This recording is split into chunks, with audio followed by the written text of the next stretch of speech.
Good evening, and welcome to week number 4 in our 16-week series, Sharia Crime Stoppers, training specifically for peace officers, social workers, and judicial officials. Of course, everyone is welcome, and we're glad that you joined us. Tonight, we're going to talk about the ideology of jihadists. It's a two-part series, part 1 tonight and part 2 next week. Our instructor, of course, is David Boris, who's developed this material, and as you know, David, it's 45 years in law enforcement, in the military, and in civilian capacities. I want to remind you very simply, we are going to have a live Q&A session with David and Mary Rubicki at the end of this session. Mary is another co-founder and is the social media director at United West. We are a United West affiliate, and we appreciate their support. One last thing for you, back to the questions. When you look at the bottom of your screen, you will see a Q&A button. That is the way that you type in your questions as we move through the presentation. And at the end, Mary and David will address each of your questions. So again, we appreciate your participation. Tonight, it's the ideology of jihadists, and we're going to turn it over to David Boris. Thank you, Dick, and good evening, everybody, again. Welcome to our 4th webinar. And as Dick indicated, we're going to have a two-part series this week and next week that will cover the ideology that drives jihadists in fairly extensive detail. By way of orienting ourselves, this is an ideology that pertains to both axes of the grand jihad to impose Sharia law on mankind. So in the past, we've been focusing on one or the other axes. Tonight, keep in mind that the ideology pertains to both. And as a brief reminder, don't forget that they both play off each other. So, what do I hope to accomplish tonight? First of all, we're going to cover the inspirational scholars of the jihadist ideology, followed by the logic behind defensive jihad, as well as the consequences of this defensive jihad.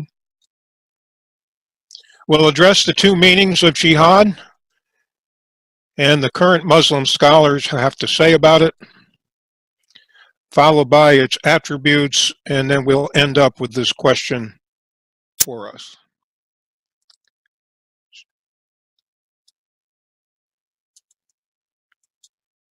So, the first inspirational scholar of Islamic Jihad is Ibn Taymiyyah. A little over 360 years following the death of Muhammad and the rapid expansion of Islam through violent jihad, the purity of Islam, as originally established by Muhammad, slowly became eroded and diluted.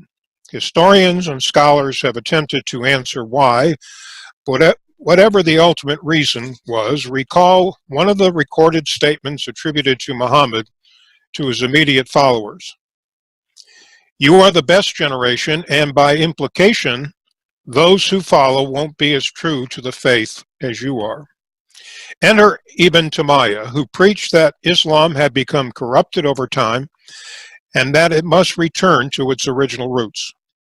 Religion and state are one, and any deviation from the Quran or words and deeds of Muhammad is considered apostasy, punishable by death, to include any Muslim leader not on board. Many Muslim scholars and researchers believe Taymiyyah started the movement leading to today's revival of fundamentalist Islam, which we've called Salafism, and that he greatly influenced several of the Sunni scholars to follow.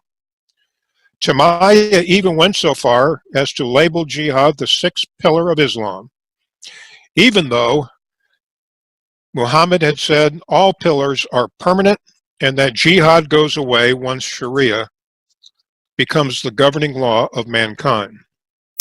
So we can say that Taymiyyah planted the seeds for the upcoming revolution to return Islam to its golden age that existed under Muhammad and his righteous companions to spread Islam by force. 400 years following Ibn Taymiyyah started the Wahhabi movement. This was born in the mid-1700s in the desert of Saudi Arabia. It was then that the teachings of Tamiya started to bear fruit, and the politics and religions were brought together. By Muhammad ibn Abu al-Wahhab and Muhammad ibn Saud. Wahhab to handle the religious matters, while Saud protected his new friend and took responsibility for all other affairs of state. Both also agreed that Islam must return to its pure form, and the movement would be called Wahhabism, which is the state religion of Saudi Arabia. For our purposes, Wahhabi beliefs are similar to Salafism and are driving force that animates all Sunni jihadists. Finally, Ibn Taymiyyah could rest in peace, knowing that the Muhammads of the Saudi desert had taken him seriously. And Taymiyyah could also rest knowing that the two Muhammads would not be the last to take Taymiyyah seriously. Three more would follow.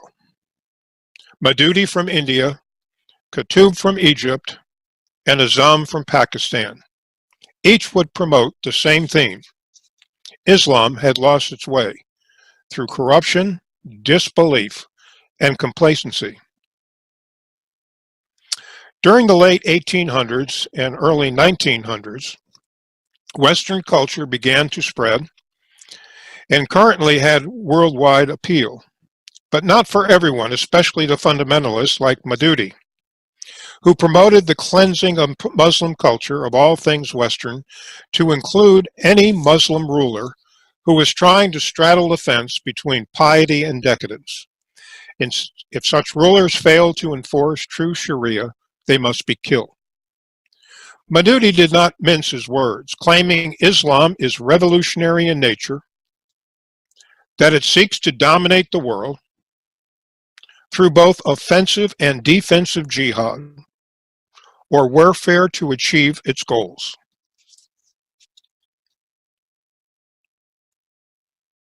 Islam, Maududi said, is not the name of a mere religion, nor is Muslim the title of a nation.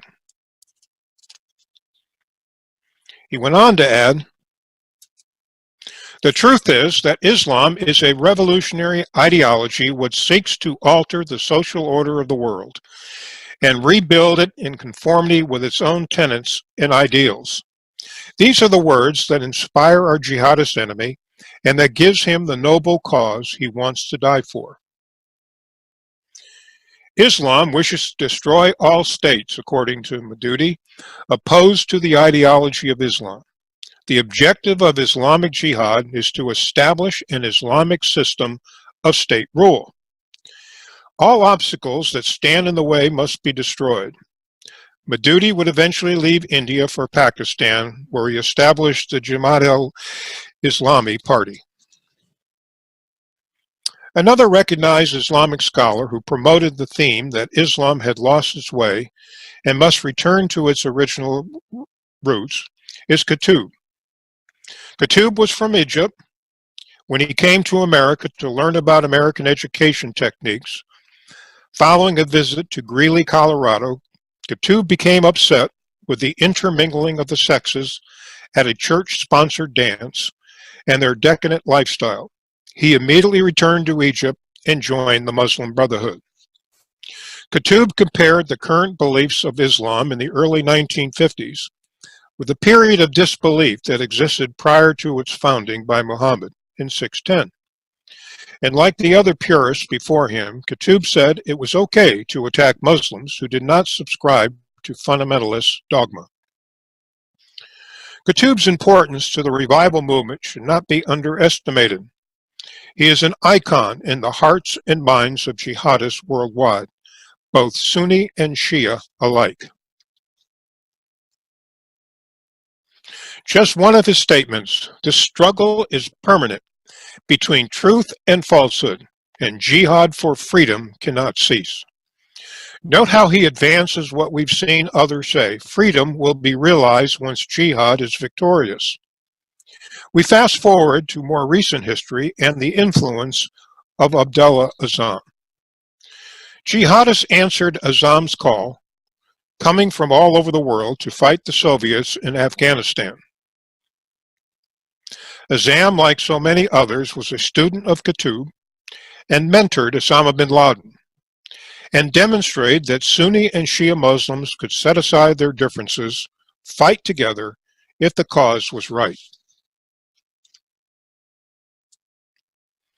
Azzam had a PhD in Islamic studies, and he was a founder of Al-Qaeda.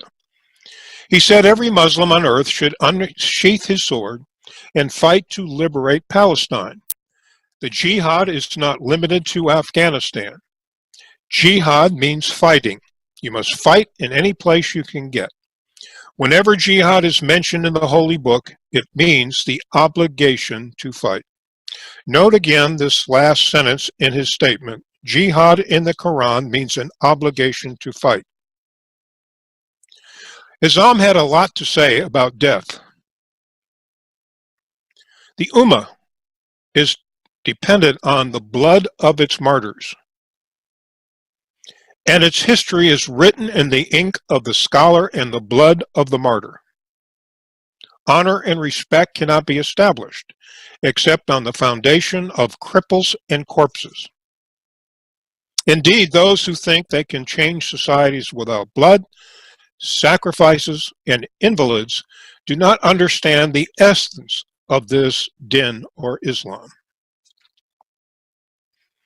Azzam made it very clear there can be no coexistence with infidels and that there can be only one winner in the conflict. Azzam taught Osama bin Laden while he provided the financial support. One of his most famous quotes and writings concerned the duty of all Muslims to join the fight, and his influence lives on today. Afghanistan is the womb of modern jihadism. It proved that a superpower can be defeated. One down, one to go.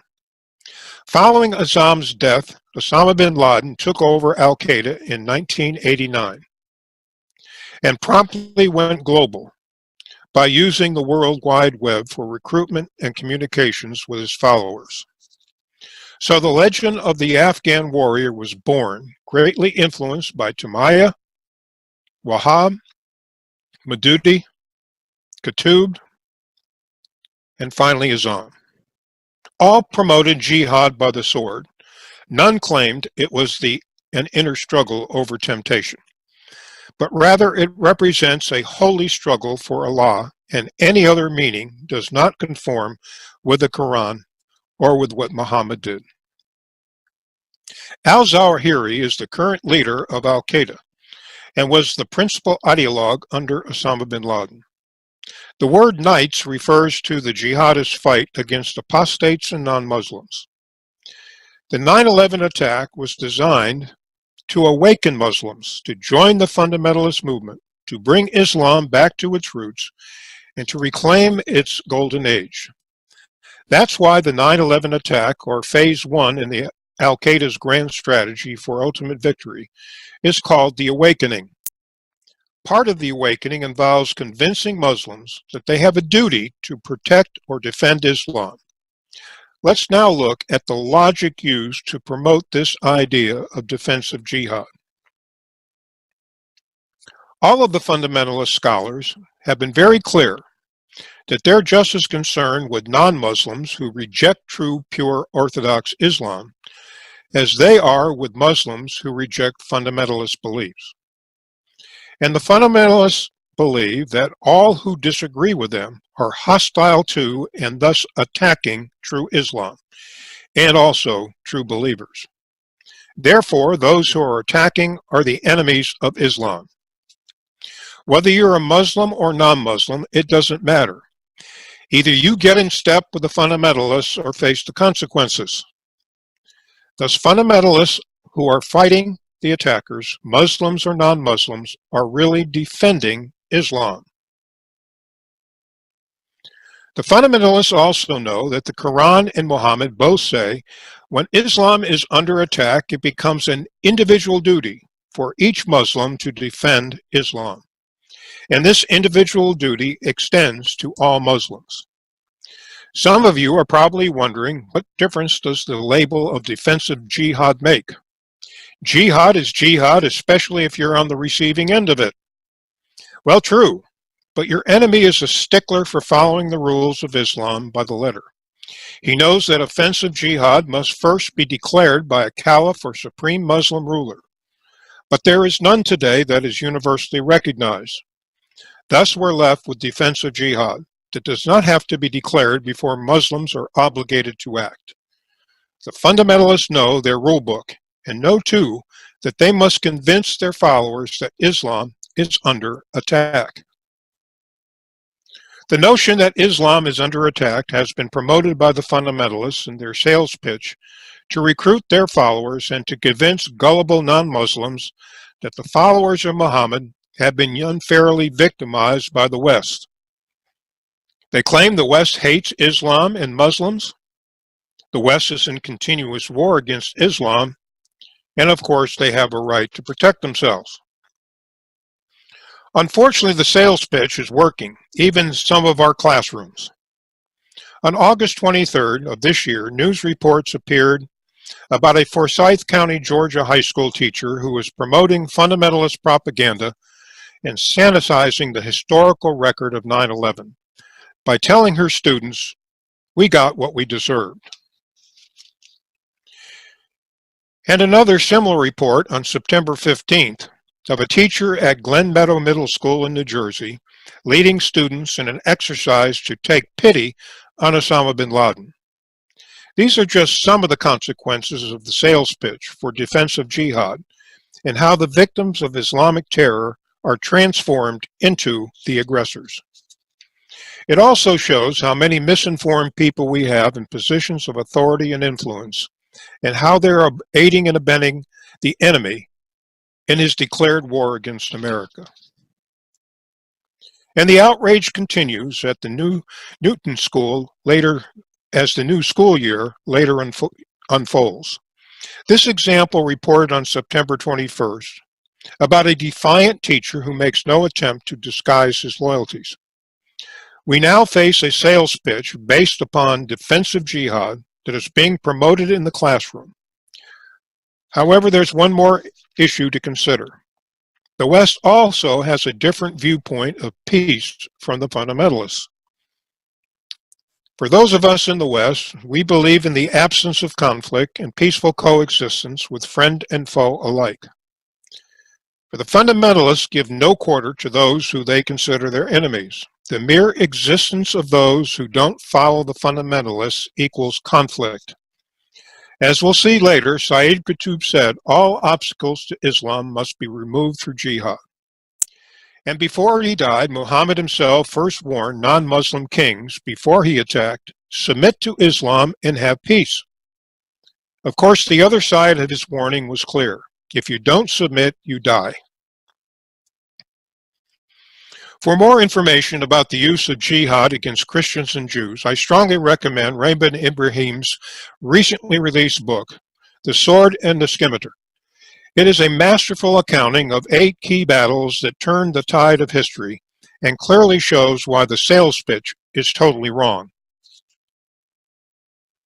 So now let's take a closer look at the significance of jihad. To be sure, it's a controversial topic, and the better we become clear about it and how our enemy views it. To begin, we'll look at the notion, advanced by many, that jihad is really an inner struggle. We said from the outset that many of us retain our Western mindset about religions, that all faiths have similar attributes, one of which is striving to emulate a divine figure or deity. And the other is to struggle against sinful nature and to resist temptation. The truth is, none of the academics, apologists, or non-violent Muslim scholars who advance this notion of jihad can produce any doctrinal support for it. For if this inner struggle was the true meaning of jihad, why does Allah exempt certain followers from it? Certainly the blind, the lame, and the sick face inner conflicts just like everyone else. No, the reason it's accepted is more complicated. Part of the problem lies with Muhammad's example. When he first introduced Islam in Mecca in 610, he wore his theologian hat and introduced Islam gradually and peacefully. Over the next 12 years, he took this approach until he and his few converts to Islam were forced to leave Mecca by the locals. Nevertheless, Muhammad followed the commands of Allah during this 12-year period and did not preach violence. But as we'll see, this would not last once Muhammad reached Medina in 622. Another reason inner struggle is promoted is because of political correctness and multiculturalism that find nothing objectionable about any culture except for ours, and if any evidence to the contrary is offered, the progressives either ignore it or change the facts like our high school teacher in the Atlanta suburbs did earlier this fall. And of course, there are always religious leaders who are quick to jump on the bandwagon. Then there is the deception promoted by the fundamentalists themselves. The Muslim Brotherhood repeatedly says Islam is peaceful, that there are far greater threats to focus on. So don't waste your time worrying about jihad and inner struggle. The test question that must be asked is this: if you die while waging your inner battle, will you immediately go to paradise as a martyr? In fact, for our Michigan friends near Detroit, the next time you bump into Bushra Alwi from the local FBI office, ask her this question: whether winning her struggle over cheesecake will get her a ticket to paradise. David Cook, an assistant professor of religion, takes an entirely different viewpoint about jihad and immediately dispels any notion that jihad means spiritual warfare. The traditions indicating that jihad meant spiritual warfare are entirely absent from any of the cultural canonical collections. Internal jihad has no reality whatsoever, which we have little to no evidence. Attempts to rewrite history occur solely in Western-authored presentations of jihad for Western audiences. Thus, the importance to read what our enemy says in Arabic that accurately reflects the historical record. So the classical meaning of jihad: warfare with spiritual significance.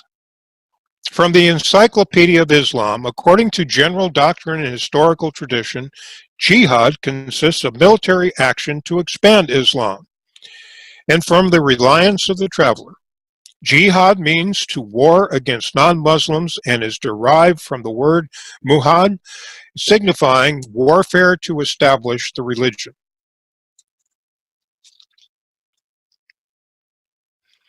This is what our enemy believes.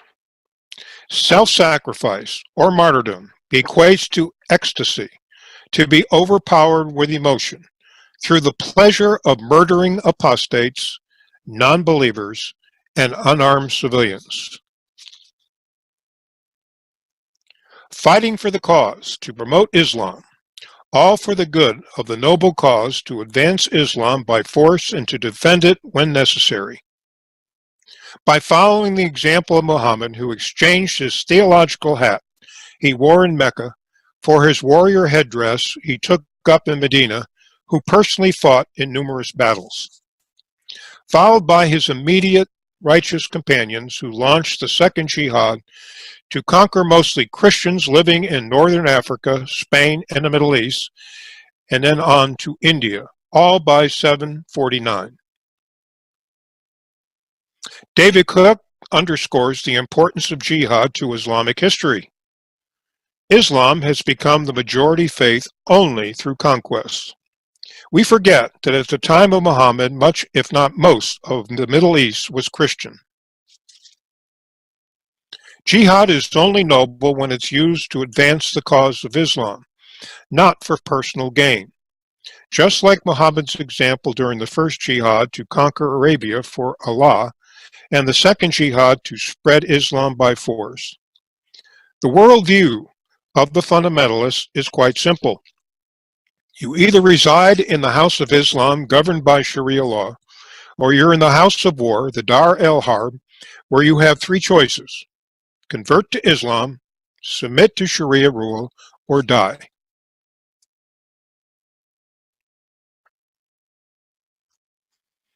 Chapter 61, verse 4 tells us that Allah loves warfare by team players who are all on the same ideological page for His sake.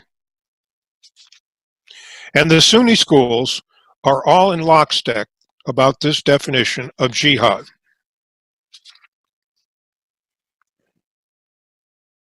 And so too is Saudi Arabia in lockstep with the beliefs of ISIS. Abdullah ibn Humad, the Chief Justice of Saudi Arabia and the Imam of the Grand Mosque in Mecca, authored Jihad in the Quran and Sunnah, in which he refers to jihad as being overall acts of worship and holy war fighting for Allah that will bring mankind out of the darkness into the light of Islamic justice. These are just a few of the examples of what Muslim religious leaders say in Arabic. All are in sync with the classical fundamentalist meaning of jihad, the same meaning followed by all jihadist groups, independent attackers, and members of the Muslim Brotherhood. Let's turn now to its attributes. Hopefully by now I've been able to convince any doubters or fence-sitters that jihad is done for only one reason: to advance Islam and the cause of Allah. But there are other side benefits that jihadists receive when they engage in jihad, like being redeemed from all sins and being able to intercede in behalf of 70 relatives when they face judgment if the jihadist dies a martyr.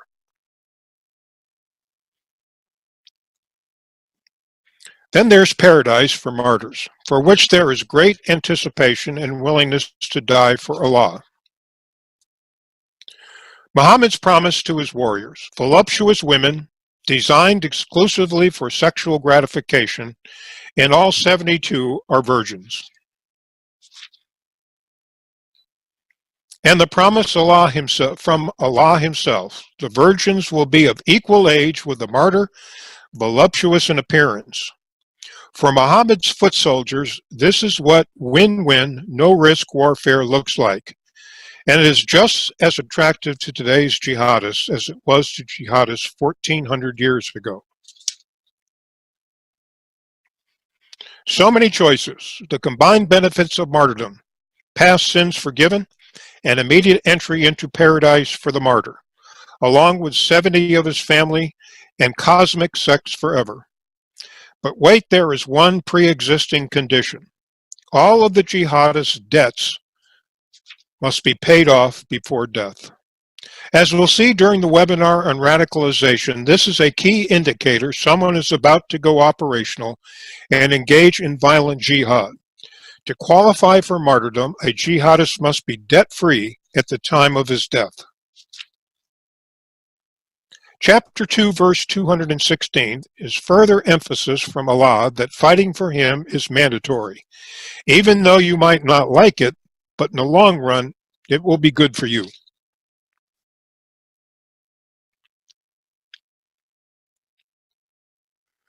So Muhammad's warriors need something beyond the cause of Allah to motivate them.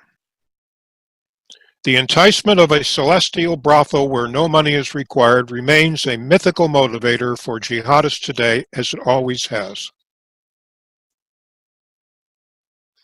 O you who have believed, when you meet the infidels marching, do not turn your backs on them. And whoever will return with wrath from Allah, and hell will be his abode, and wretched is the final place. The jihadists have a fallback position if the celestial enticements don't work. Cowardice is not acceptable. Those who fail to do their duty for Allah can expect to live forever in torment. There are three more aspects to jihad. It terrorizes anyone in its path. So stated by Allah in chapter 8, where he authorizes the dismemberment of his enemies. I will cast terror into the hearts of those who disbelieve. Therefore, strike off their heads and strike off every fingertip. And the apocalyptic aspect of the final battle in the arrival of the 12th Imam, as the Shia Muslims believe. The final attribute is that jihad really benefits mankind. In the long run, non-believers in Islam will be thankful because all man-made laws are abrogated, which will lead to true peace and social justice. We will have only Allah's laws to contend with, and once this happens, mankind will be truly free and will be willing to select Islam. Returning to David Cook, without jihad, the anti-God Allah institutions of this world will deny humanity the right to make this choice. This leads us to Allah's grand bargain with jihadists, as revealed just before Muhammad died in 632. Allah has bought from the believers their lives and worldly goods, in return has promised them paradise. There are 109 verses or commands from Allah to jihadists to kill non-believers. Slay the idolaters wherever you find them. Fight those who believe not in Allah. You who believe, fight the unbelievers and let them find in you harshness. And cast terror into the hearts of unbelievers. Terrorize the unbelievers, smite them on their necks, and incapacitate them. Strike off their heads and cut off each of their fingers and toes. Collectively, they represent standing general orders. Standing orders, general orders for all time. Standing orders that have been willingly complied with, yet not acknowledged by two past administrations, their acolytes, the progressives, most in academia, the media, and many others who just don't know any better. On September 25, 2014, Alton Alexander Nolan, a prison convert to Islam, who called himself Jakim Israel, a fact ignored by the media, beheaded a fellow co-worker by the name of Colleen Hufford because she refused to convert to Islam. And he went on to stab another co-worker, Tracy Johnson. An attack characterized by the Obama administration as workplace violence, because beheadings have nothing to do with Islam. But what about these beheadings? Were they just one of the hazards associated with being in the wrong place at the wrong time? Or beheadings of the Coptic Christians along the shore of the Mediterranean Sea? Once again, facts get in the way. Facts clearly found in the Quran. I will instill terror into the hearts of the unbelievers, smite ye above their necks. Therefore, when ye meet the unbelievers in fight, strike off their heads. Or the facts found in the historical record of Muhammad himself, while he wore his warrior hat and had hundreds of Jewish warriors beheaded. And what about burning of captives taken in battle? Indeed, those who disbelieve in our verses, we will drive them in a fire.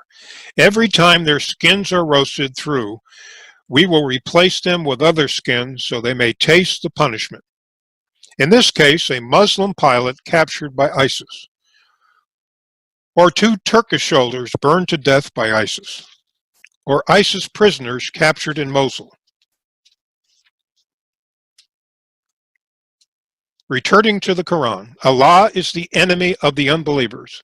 The punishment of those who wage war against Allah is they should be murdered or crucified or their hands and feet cut off on opposite sides. ISIS and all other jihadists are just following what they're commanded to do by Allah.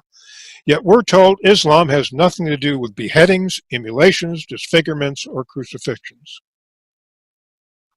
Jihadists believe that Islamic jihad is a permanent state until Sharia becomes the law of mankind through warfare that consists of all means available, but not necessarily continuous. There may be stand-down periods when jihadists have to make ready or prepare for the next phase. battle can be suspended by a truce called Hudna, based upon Muhammad's Treaty of Hudaybiyah in 628, which was for 10 years and which Muhammad broke when he no longer served its purpose. So pauses are not to exceed 10 years. The same period negotiated by the Obama administration with the Islamic Republic of Iran for their nuclear deal. Do you think this was by accident?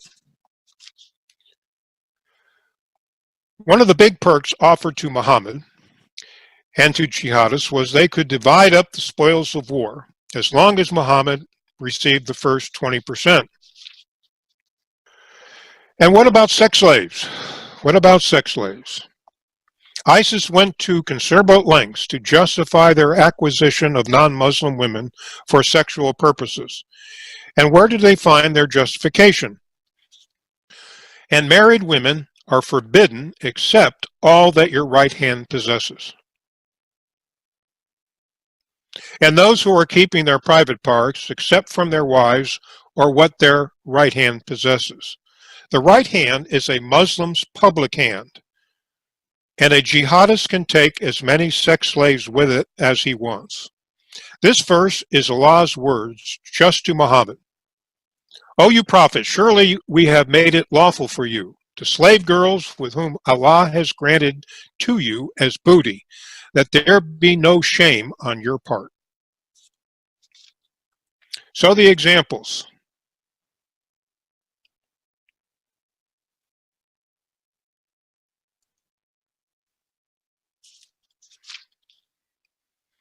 Note the fear in their eyes.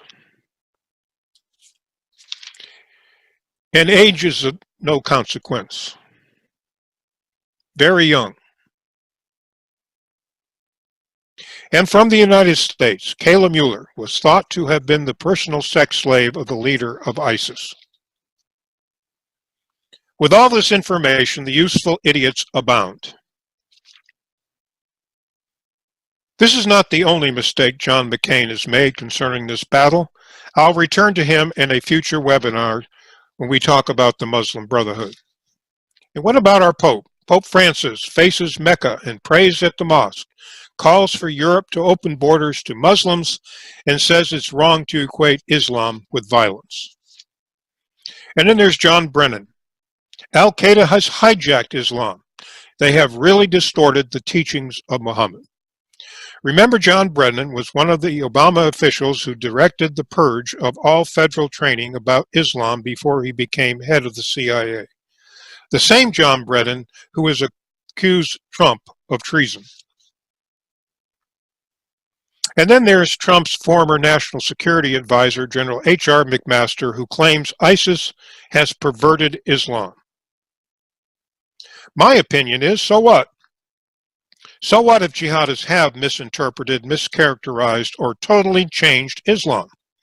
We still have to know what they believe and what motivates them. We must let our enemy define himself, and we must not fall into the trap of defining the enemy the way we want him to be. One additional historical fact that often gets lost in the fog of political correctness is that the jihadist threat to America is not new. It is not something that was initiated on 9/11/2001. On the contrary, our nation has been facing jihadists in battle since the founding of our republic.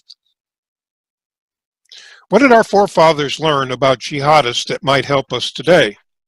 In 1786, Jefferson and Adams met with their Muslim counterpart from Tripoli, who said Islam was founded on the laws of the Prophet, that all nations not acknowledging their authority are sinners, and that it is in our right to make war on them wherever they could be found, and to make slaves of all they can take as prisoners. It's important to know why Jefferson and Adams went on this fact-finding mission all the way to Tripoli in the first place. What they wanted to know was, why were jihadists from the Barbary states of Tripoli, Tunis, Algiers, and Morocco attacking U.S. shipping without provocation? Their Muslim counterpart made it perfectly clear that it is our right as Muslims to attack and to make slaves of anyone we seize in battle. The only way for Americans to avoid this fate was to pay tribute or extortion money to the jihadists. When Jefferson became president, he would have none of this. He upgraded his Navy, formed the United States Marines, and the battle was on, and we won. The sad part of this historical fact is how few in our country know it. When I've trained peace officers in the classroom, the majority, to include former Marines, don't have any clue who the Barbary pirates really were and why they fought us. Nor do these former Marines know why the term leathernecks originated. It came from the Barbary Wars and the use of thick leather around their necks of Marines to protect them from being beheaded by jihadists. John Quincy Adams reached similar conclusions about Muhammad as did Jefferson and Adams. Muhammad declared undistinguishing and exterminating war as part of his religion against all mankind. The precept of the Quran is perpetual war against all who deny Muhammad is the prophet of God. The essential principle of Muhammad's faith is subjugation of others by the sword.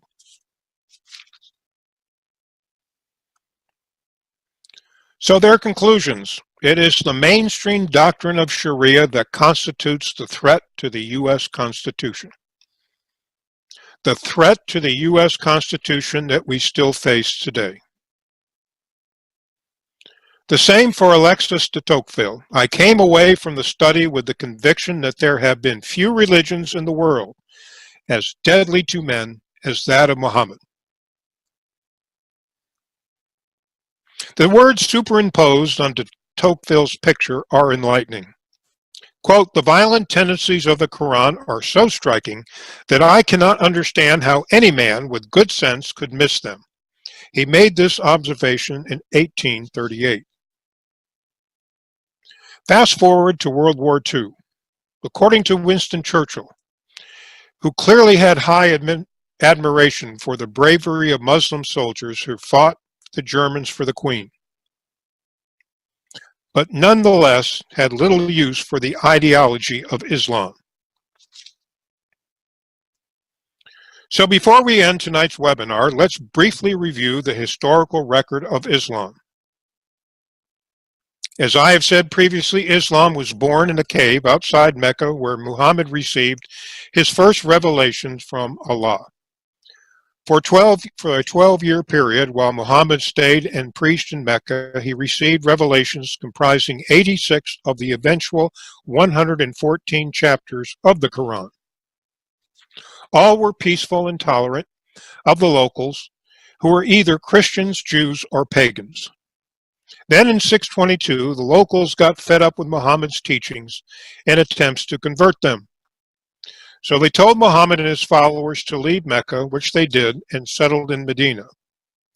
It was in Medina that Muhammad received the remainder of Allah's revelations that would round out the Quran in 28 chapters. Before continuing, a couple of housekeeping points. The Quran is not organized chronologically or in sequence by events.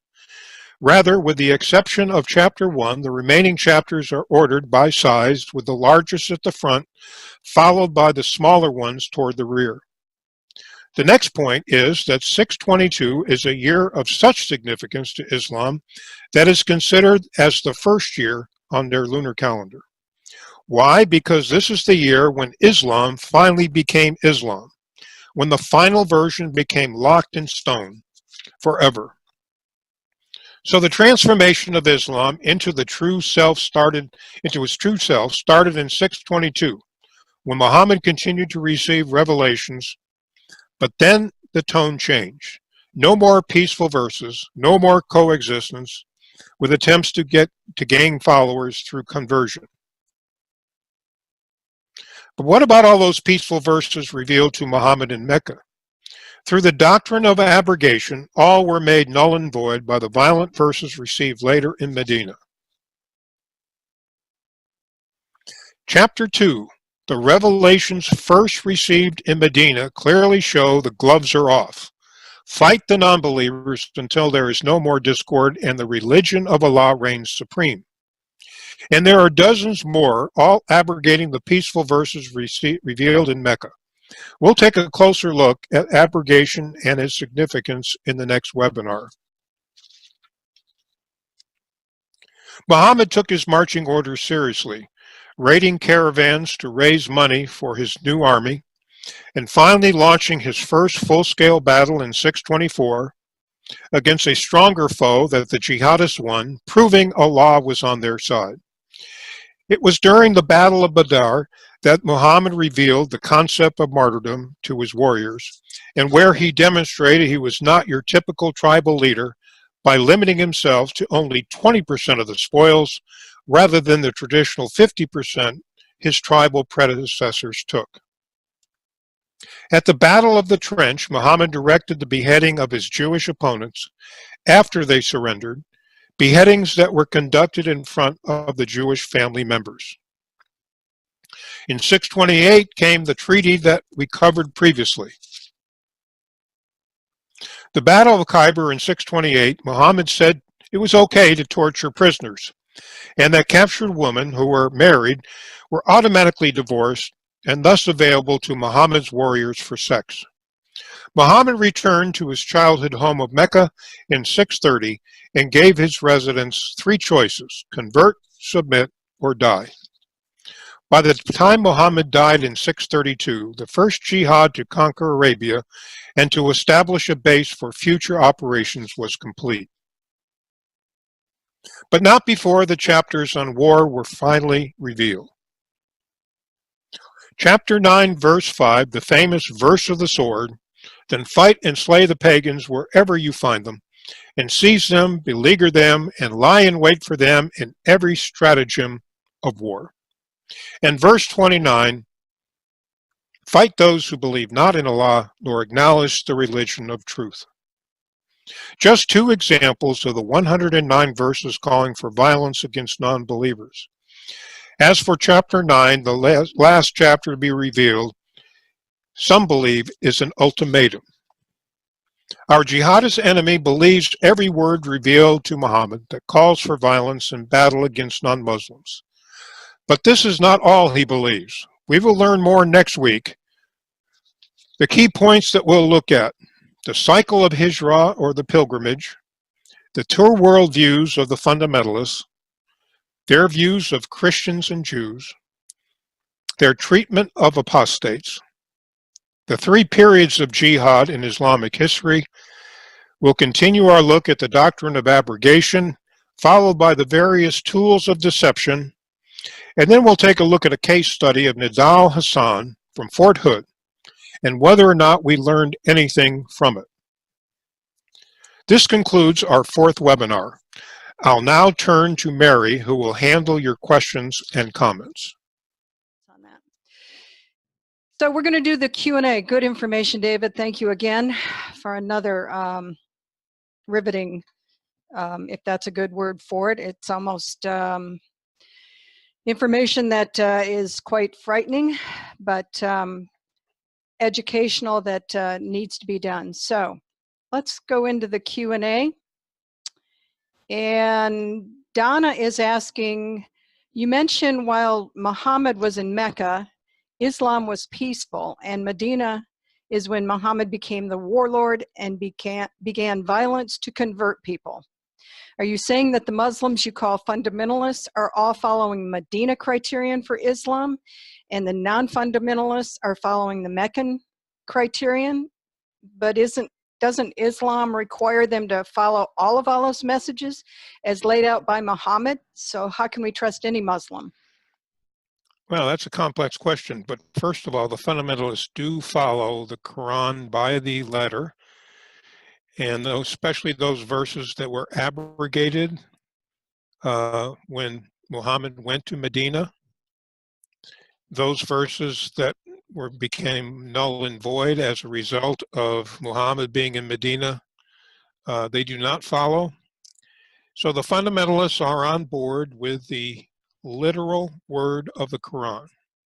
Other Muslims may hunt and peck, choose those verses that suit them, As we talked about last week, some Muslims are more cultural, secular in their beliefs, not practicing the faith much as all, just like many Christians and Jews and other followers of religion.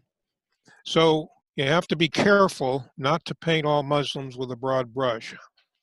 Now, how do you go about sorting out who the players are? Well, that's a tough question. I tell law enforcement officers that we deal with people who lie all the time. Our politicians lie to us all the time. So somehow all of us have our own ways of vetting the truth out. It takes a while, usually through experience. We figure out who we can trust and who we can't. There are, in fact, some questions you can ask Muslims. We'll talk about that in a future Muslims. Good. I give law enforcement officers plenty of examples of questions that they can use so they can figure out who they're dealing with. So we'll leave those questions for a future webinar, but I appreciate the chance to clarify that topic. Great, thank you. Laura is asking, can you please explain what is the dabiq? D-A-B-I-Q, dabiq. Dabiq? Correct. Dabiq is the place that ISIS thought was going to be the place of the final battle. At one time, their publication was labeled Dabiq. As you know, that ISIS has pretty well been driven out of Iraq and northern Syria, but there is indications that they're starting to come back, that they are going to remobilize, that they have some 30,000 warriors spread out worldwide who are just waiting to be told what to do next. But that is, to answer your question, the meaning of Dabiq is the place of the final ultimate battle. Okay, thank you. Arthur is asking, David, can Muslims take married non-Muslim women as sex slaves? I am hazy on what you just said, as I think you said that they can't marry non-Muslim women as sex slaves. No, quite the contrary, they can. A Muslim warrior can take any woman as a sex slave as part of the booty or spoils of war. Muhammad went on to say that if a woman was married at the time she was captured, that marriage became null and void. Therefore, she was eligible to become a sex slave of an Islamic warrior.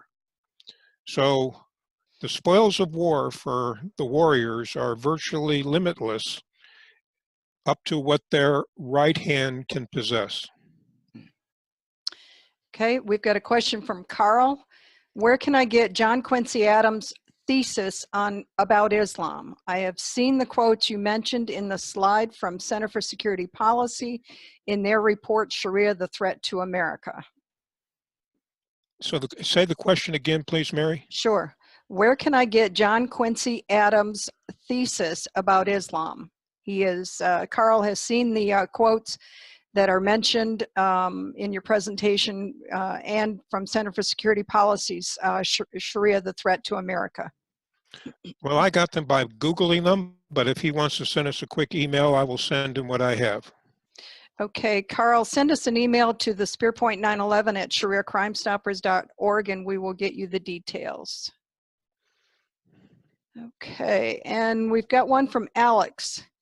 You identify numerous people through history that were very aware of Islam's threats to civilization. Thomas Jefferson, de Tocqueville, and Churchill. What happened between them and now to make so many leaders of countries play nice, mandate political correctness to not offend them, and stand against this type of, and they're standing against this type of training? Well, if you remember when Churchill made his statement, we were standing down from World War II. We were facing a new enemy in Korea. And of course, the communist threat was just raising its ugly head for many. So I think by process of elimination, that was part of it. Certainly within our school system, I know thinking back to my days in public schools, we never referred to those threats as Islamic. It was always labeled some way differently, such as the Barbary pirates did this or they did that, but they were not associated with a religion. So there's been a concerted effort, I believe, is to keep facts away from us and not to be seen as racist or Islamophobic. That certainly is the case now, but I'm just hypothesizing of what happened after World War II. I don't have any facts to base that up, but I would think that that certainly played a role in turning our backs on the Islamic threat. Okay, we've got one from Linda. If Ibn Taymiyyah said jihad was the sixth pillar of Islam back in, I think you had 1263 on it, why don't they officially have 6 pillars of Islam? Muhammad said that the 5 pillars are permanent. They are with Islam and for Muslims to follow for all time. Jihad is considered something that is temporary. It's only needed for as long as there are obstacles that are standing in the way of imposing Sharia law on mankind. Once that happens, that pillar, if it was made into one, would have to go away and therefore would contradict what Muhammad said, that all pillars have to be permanent. Okay, we've got one from Patty. I have heard that Muslims are buying up gas stations along major highways for an overall plan of war. Do you know about this? Well, there's certainly many that suspect that and being very prevalent in our hotel systems, our temporary lodging facilities where many training activities are conducted for various government agencies is another side to that coin. So there is some who actually believe that this is being done as a part of the grand strategy. We'll talk more about it in the last webinar, how key these small mom and pop stores in our neighborhoods are, and how they have been used to raise money for jihadists, to promote this battle, and perhaps laying in wait for the time that they're told to act.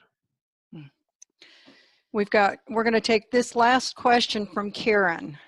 What groups or countries fund CARE? I notice there are more and more outreach meetings to the public.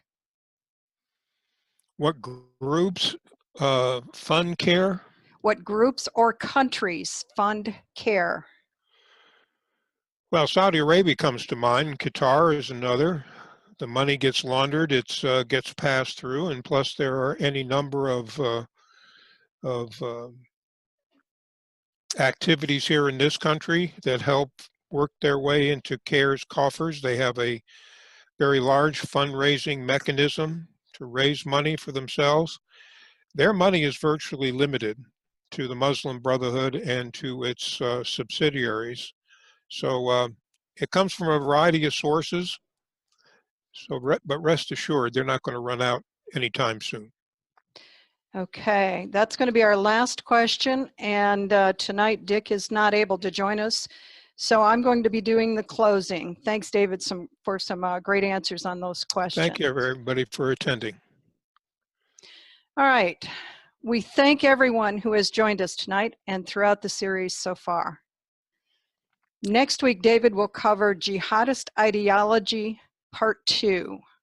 Also want to say a huge thank you out to everyone who has helped us get this information out, get the awareness to this training. I've noticed it on quite a few Facebook pages and across numerous distributions, so thank you. We now have provided 4 of the 16 weeks of training. We hope you are realizing that Sharia is a real threat to communities, same as we do. We also hope you are sharing our training within your communities, families, and friends. The goal of this training is to reach those that want to know, but even more, to those that are required to defend and protect our communities. They are on the front lines and must know what is happening. Or as David has quoted from Sun Tzu, Art of War, we must know the enemy. As you can see, David's material is current as much as it's historical. You saw this reference to articles, you saw his reference to articles from this past August 23rd and just a few days ago, on September 21st. These references were related to Sharia infiltration into schools, into public schools. This is why this training is key to everyone. Sharia, which requires jihad, comes in many forms. Violent jihad to soft jihad, which David is covering in all of this training. Just look at the religionofpeace.com. It's a good reference website to use. You will see a jihad report for August defining the violent side of jihad. Attacks, 164. Killed, 868. Injured, 806. Suicide blasts, 16. And in 27 countries.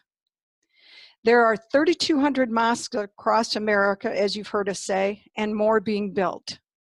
When on 9/11, there were only about 1,000, which means there are an increased number of imams preaching the hate and death of Sharia that this culture promotes. These imams are not trained to preach assimilation or peace with non-Muslims. Just go to Memory, Middle East Media Research Institute on YouTube, and you will see just that. Another good reference point. David's presentation gives you many sources that he pulls from for all of his information. We have posted his bibliography as a PDF you can download on the United West / Sharia Crime Stoppers page. We hope you will get many of them and continue your own personal education. One he highly recommends is Raymond Ibrahim's latest book, 14 Centuries of War Between Islam and the West, Sword and Scimitar. Raymond Ibrahim has a focus on Christian persecution and writes for many websites as well as his own. Sharia Crime Stoppers is working on a new weekly internet radio program on the Global Patriot Radio Network on Blog Talk Radio. The program will officially begin on October 5th at 7 p.m. Eastern and is titled Sharia Crime Stoppers Action Line. It will offer you another opportunity to learn as we bring on national security experts, but also let you converse with us and share your stories. We will provide more details how to join us next week. Please continue to join us each week as David takes on another subject under Sharia crimes. Continue to follow us on the unitedwest.org / Sharia Crime Stoppers. We are also on Facebook and YouTube. And as I said, share this with others. Each webinar is recorded and posted to our Sharia Crime Stoppers page as a playlist. So it's easy to locate all previous webinars if you can't attend. The most recent will be on top. I want to say good night to everyone, and we hope you can join us next week. Thank you.